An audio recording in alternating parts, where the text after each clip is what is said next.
اللہ تعالیٰ کے بابرکت نام سے شروع جو بڑا مہربان نہایت رحم والا ہے۔ جب حضرت آدم علیہ السلام بہشت سے زمین پر تشریف لائے تو بارگاہ الہی میں عرض کیا کہ خدایا، میں یہاں نہ تو ملائکہ کی تسبیح و تکبیر سن سکتا ہوں اور نہ کوئی عبادت کا دیکھتا ہوں، جیسا کہ آسمان پر بیت المعمور دیکھا تھا جس کے ارد گرد ملائکہ طواف کرتے تھے۔ جواب الہی آیا کہ جاؤ، جہاں ہم نشان بتائے وہاں کعبہ بنا کر اس کے ارد گرد طواف بھی کر لو اور اس کی طرف نماز بھی ادا کر لو۔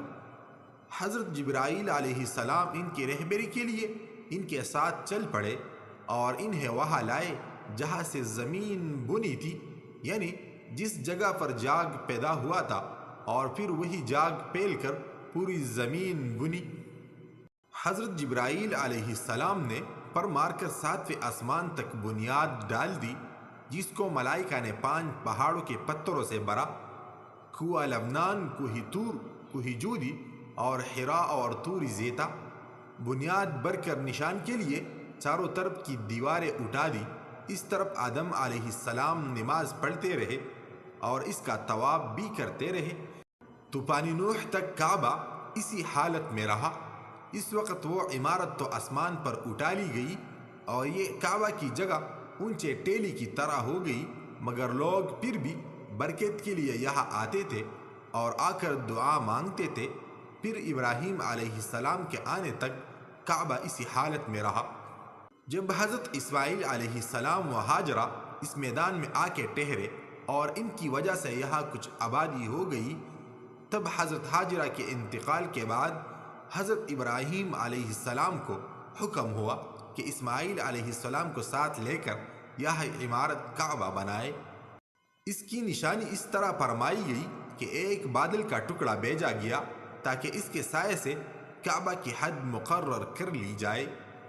حضرت جبرائیل علیہ السلام نے اس سائے کی مقدار خط کھینچا اور ابراہیم علیہ السلام نے اس خط پر زمین یہاں تک کھودی کہ بنیاد آدم نمودار ہو گئی۔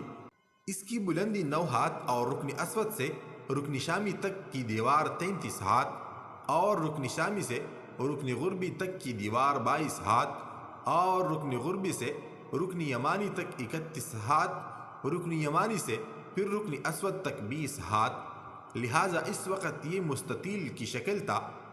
حضرت ابراہیم علیہ السلام نے خانہ کعبہ کے اندر ایک تغار سا بنایا تھا جو مثل خزانہ کے تھا کہ کعبہ کے لیے جو کچھ نظر تحفے میں آئے اس میں رکھے جائیں گے۔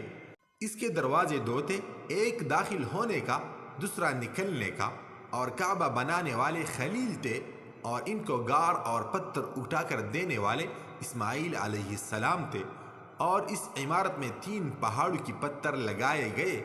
ابراہیم علیہ السلام سے پہلے کسی نے یہ عمارت نہ بنائی تھی، مگر آپ کے بعد کئی دفعہ اس کی تعمیر و مرمت ہوئی اور اس میں حالات کی وجہ سے کچھ تبدیلیاں بھی ہوئی۔